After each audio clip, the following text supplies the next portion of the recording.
Hi, everyone. So this is Grace Estrada, and I'm talking about developmental psychology, chapter 3. Now we will cover the psychosocial development, cognitive and psychosocial development. Oops. So we will talk about Piaget. All right, now we're going to get into definite theories of the cognitive development. There are substages in Piaget that you should know. What it is about infant memory that we have, talk about language, and also the theories of language in terms of cognitive development. So when we talk about cognitive development, we are referring to how an individual is able to think, solve, and remember components. So really, it's important to talk about this first because it's not until babies have a level of cognitive development that they can start to understand and perceive experiences. So cognitive development always precedes psychosocial development. It is active. So the idea with Piaget is he believed that children were little scientists, that inherently, if you just give children room, a place to explore safely, that they will learn about the world. So Jean Piaget is the, kind of the father of studying cognitive development. He believed in what we call a constructivist approach, that babies build their knowledge. They're not just passive. They don't just take knowledge. They actually actively seek out experiences and build knowledge in their brains. And one of the key words is the word schema. So a schema is your mental representation of the world. And in Piaget's model, we'll talk about the different stages. Children build schemas and are continually adjusting them. And we'll talk about assimilation and accommodation. So in Piaget's stage theory, there are 4 stages that we experience. The sensory motor stage is the first one that we talk about, 0 to 2 years old. It's called sensory motor because our understanding of the world is primarily through our senses and our motor ability. So the more a child is able to move around and use their senses to explore the world, the quicker their cognitive development becomes. After sensory motor, we have the pre-operational stage, concrete operational stage, and finally, the formal operational stage, which is from adolescence to adult. So each time we go through the developmental stages, I will talk about the stage of cognitive development using Piaget's theory. All right, so this is really important for all of you to understand. Remember, a schema is your mental representation of the world. Equilibrium is the balance we experience when our schema is consistent with our experience. So equilibrium, we're happy, everything is content, everything is easily explained. So let's say you have a new experience, right? You apply your schema, and there's one of 2 ways it can happen. Either your schema accounts for it and the experience is explained and you're happy because everything makes sense, right? What happens there is you reach equilibrium and you assimilate that experience, meaning you take this experience, it fits in with your schema. Okay, so next time I experience this, I know what to expect, I'm happy. On the other hand, what if you get the new experience and it is not explained, right? Not explained. On the right side, disequilibrium happens. Disequilibrium means that, oh my gosh, you're uncomfortable because this experience isn't explained in your world. Then you have to seek, you're motivated to seek an explanation, and now you accommodate the experience, you accommodate your schema, you adjust your schema to take that new experience in, and then you reach equilibrium again. So an example of this is, let's say the new experience, let's go back to this. Let's say the new experience is Christmas time. A child learns all about Santa Claus, right? And they go to the mall and they see Santa. So in their schema, chubby man in a red suit, jolly, wants to know what I want for Christmas. Okay, that experience is explained. Equilibrium. Now I know when I go to a mall, I'm going to see Santa Claus. Now, on the other hand, okay, they've been there. Now it's a second mall. And what happens? Uh-oh, there's another Santa. Wait a minute, there's only supposed to be one Santa Claus in this world. Why is this person totally different from the other person I saw at the mall? So now the experience is not explained. The child will experience disequilibrium. They're not happy. One of two things are likely to happen. Either the child will say, excuse me, mom or dad or primary caregiver, why is there another Santa Claus when there's only supposed to be one Santa in this world? And then the caregiver will give an explanation, and then they'll accommodate that experience and then reach equilibrium again. Or sometimes the child just comes up with an explanation by themselves. Either way, what happens is that existing schema is now adjusted to accommodate the new experience. And once that accommodation happens, they have a new mental map of the world and they're happy again. So equilibrium is ultimately what people want to reach. Another example, a whale, okay? It swims in the ocean, it's a fish. That's the schema that somebody might have. So it fits in with what you know. But then the child sees it has a blowhole and it breathes air. So this is not quite a fish. So now the child has to adjust their understanding of that not everything that swims in the ocean is a fish, right? The accommodation occurs. Equilibrium happens once it all fits again. So make sure you understand the difference between assimilation and accommodation. Assimilation is taking a new experience, fits in with your existing schema, you're happy.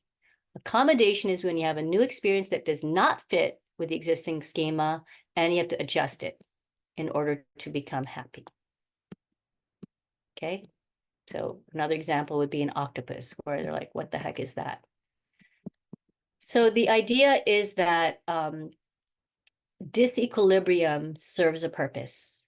The discomfort we feel motivates us to learn about the world and increase and adjust our mental map. So the discomfort that we have does actually serve a purpose. And what we reach is a new equilibrium. Any questions about schemas and equilibrium? Okay, so as I mentioned, sensory motor stage is the first 2 years of life, right? The idea is that children are using their senses, the 5 senses that we have, and motor skills to engage with their environment, right? So the idea here is that babies want to learn about their direct environment. So I know culturally, some cultures, they put mittens on babies to prevent them from scratching their faces. Don't do that because the mittens are limiting their tactile ability to learn about the world. You want them to be able to feel different textures and things like that. It helps with their cognitive development. Remember, so here are the different substages in terms of sensory motor development. So substage 1, and it grows, right, is just reflexes. A reflex is an involuntary response to stimuli. So the child just understands the world through their reflexes, right? They don't know anything else. That's pretty short. Substage 2 is called primary circular reaction. Think of primary meaning their own body, and a circular reaction is a repetitive motion.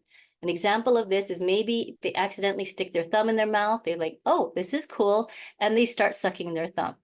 That is a primary circular reaction because it is only involves their body and then they continue to move. Oops. Okay, so there. Substage 3 is called a secondary circular reaction. So remember, primary is their own body. Secondary means there's another object. So now babies are intentionally repeating an action with an object in addition to their body. That's why it's secondary. So an example of this would be a rattle. This is why rattles are very common toys for babies, because they like to repeat that noise that they receive from the that rattle. So primary circular reaction is their own body, something like thumb sucking, and secondary circular reaction would be with another object. Substage 4 is emergence of intentionality. So now what you're doing is the babies kind of have like a trial and error experimentation, like playing with blocks, seeing if it will fit into another, if the shape fits into the shape that you have for the hole. That's intentionality, where it's coordinated secondary circular movements. So they're coordinating another object outside of their body to have an intentional outcome. That's the substage 4. So substage 1 is reflexes. Substage 2 is primary circular reactions. Substage 3 is secondary circular reactions, and substage 4 is emergence of intentionality. So you can see this is happening as babies get older.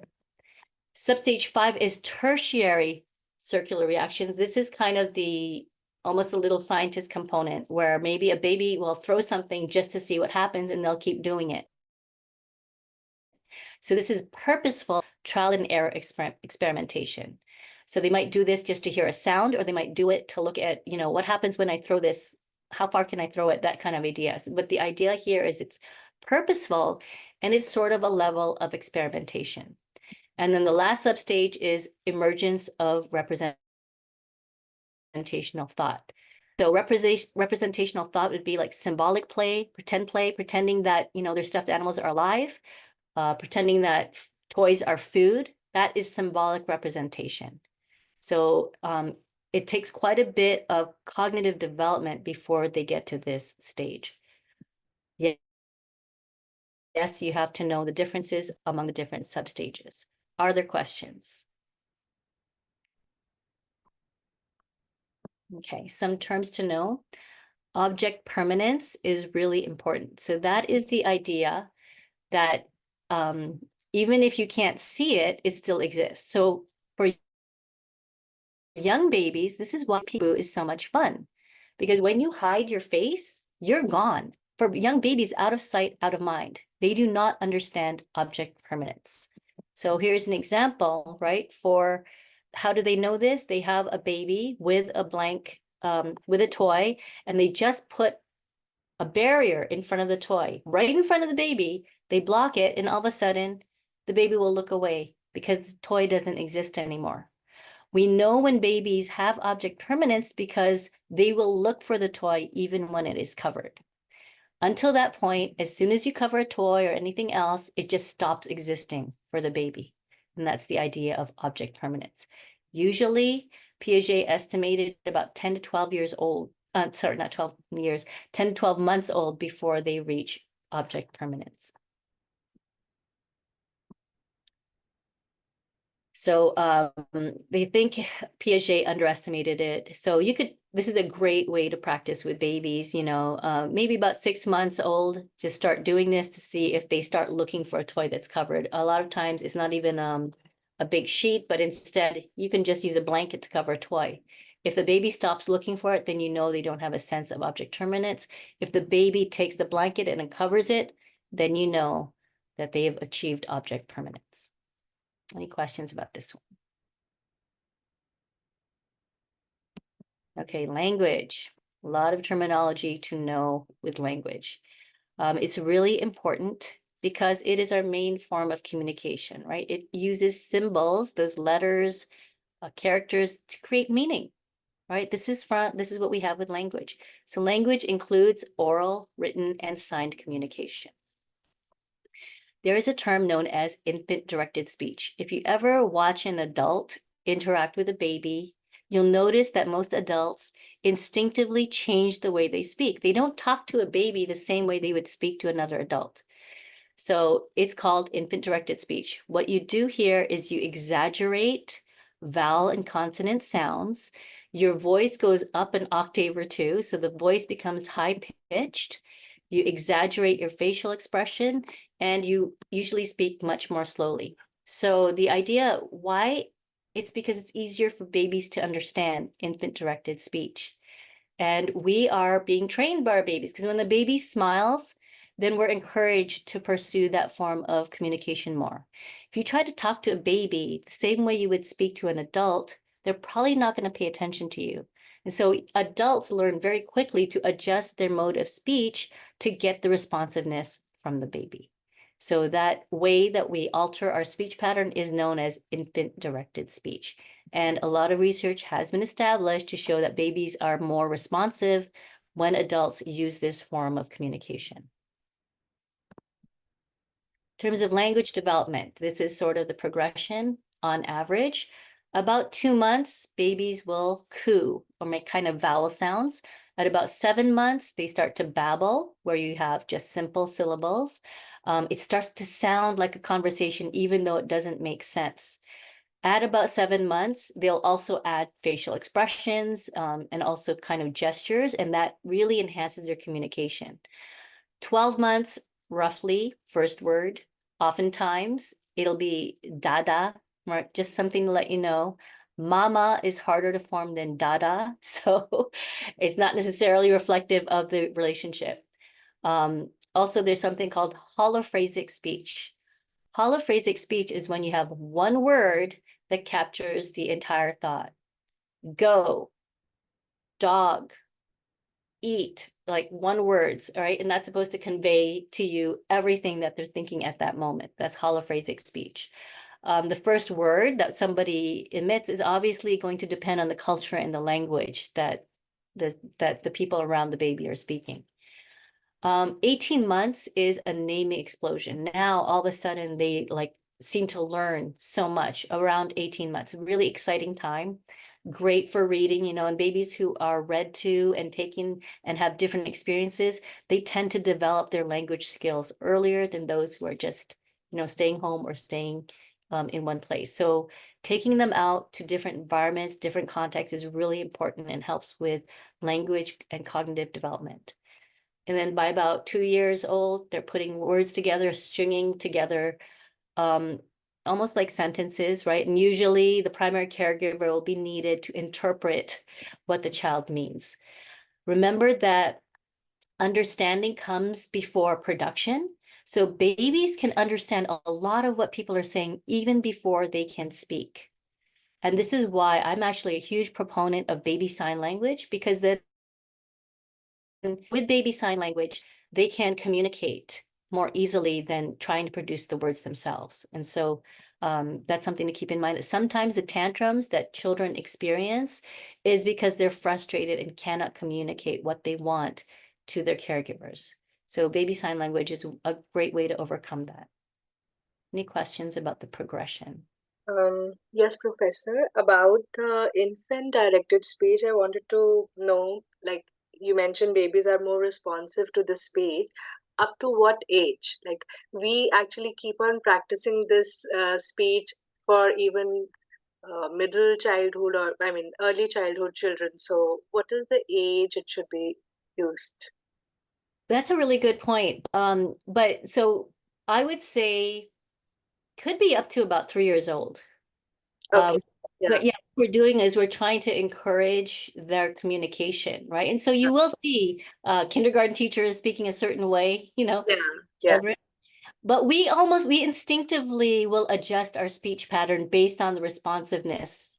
So if, you know, the child is paying more attention because you're speaking that way, you're going to continue it. But there will come a point where they're going to look at you like, why are you talking to me this way? And you're going to stop. Yeah. So, Yeah. And yeah. just one more point to that, sometimes, a child says a word in a different pronunciation, or a not right pronunciation, and we also imitate that because the child is saying in a cuter way, and we must, and it is said that we should stop doing that so the child also learns. But I think there is this infant directive speech that is happening with us, that we also say it in the same way the child says it. Yeah, no, there's some component to that, but I do agree that you should try to correct it, you Yeah. know, because as the child gets older, if you continue to use it, then somebody, not in the family, somebody is going to correct the child, Yeah. and that will not be good because that's actually a trust issue. So remember, the child is counting on you to help them develop skills to communicate with the larger world. If you're letting them continue to say things wrong or continue to have a thought that you know is incorrect, you're actually doing a disservice to the child. So you want to correct them in a very gentle way, but make sure the ultimate goal is that they are communicating not only with you, but with others, right? So you Yeah. want to make sure that Absolutely. they correct them, right? Right, right. Thanks. Sure. All right, so here are some terms you should know in terms of language. A phoneme it's the smallest unit of sound in a language. So for the word egg, right, you have two phonemes, e-g. That's what we mean by phoneme. A morpheme, on the other hand, is the smallest unit of meaning in a language. So you might have sounds, but until you put those sounds together, if they don't mean anything, then they're not a morpheme. A morpheme is a unit of meaning. A lot of times we're talking about prefixes and suffixes. So for example, we know when we hear the word that is sort of like it's negative, right? Like, or it's taking away something. Unbreakable means it's not breakable. So the prefix is a morpheme in the English language. The prefix has two phonemes, and n, but it is a morpheme. Semantics, we say, oh, that's just semantics. Those are rules that we use to determine meaning. So when we're trying to learn new languages, we have to understand, how are we determining meaning from this string of words that we have together. So it can be applied to like a single word, or it can be applied to an entire text or a phrase, right? So you talk about, like, for example, the word destination. Destination is one word, and last stop means pretty much the same thing, right? But if you're looking at the semantics of it, last and stop, right, two different words, and there's a rule. It's semantics that we use to understand what those two words mean, that they eventually mean the same thing as destination. So in languages, we have the phonemes, which are units of sound. We have morphemes, which are units of meaning. And then we have semantics, which help us determine the meaning from those words that we have in front of us. Semantics helps us with meaning. Syntax is a rule for constructing sentences.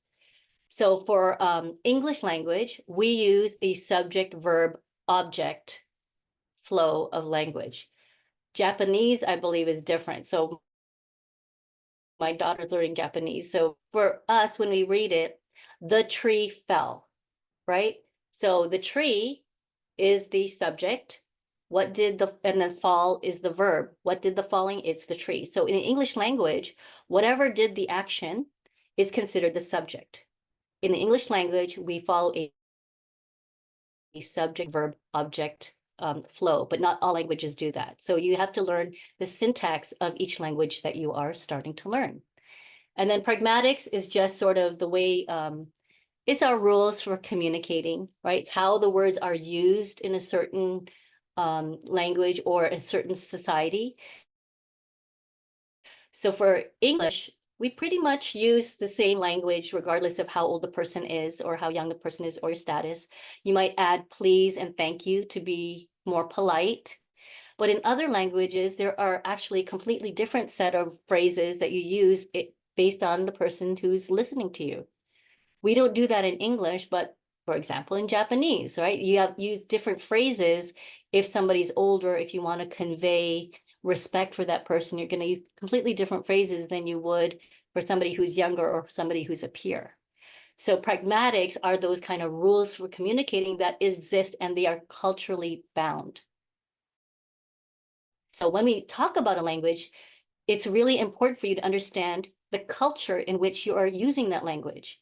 And even if, different places use the same language, English, the culture in which you are going to determine how you use that. So this is kind of important to understand in terms of language. It's not enough to know the different phrases, but you have to know the greater context of how those phrases are going to be used properly. Ultimately, the whole purpose of language is obviously communication, right? But as you start to, if you're trying to learn other languages, these are the components that you should be aware of. In terms of for kids, okay, there are two main things as they're starting to learn, they're developing their language skills. One is underextension, and the other one is overextension. So underextension is when they think a word only applies to that one specific object. For example, if they have a pet and they think doggy is only for that pet, but then when they go out on the street or something, they don't make that connection that that dog, that is the same as the species of whatever they see on the street. And they refuse to say that's a dog or doggy. They only use the word doggy for the one that's in their house. That's an example of underextension. Overextension, on the other hand, is thinking that a label applies to everything that is similar. So instead of, so maybe, they have a pet doggy, they apply the word doggy to a cat. They apply it to anything that has 4 legs, right? So that's an example of overextension. So underextension is they narrow the use too much. Overextension is they generalize the use of a word too much. So this is what I was saying earlier, is that children understand, right? The receptive language is much greater and occurs earlier than their productive language. Any questions?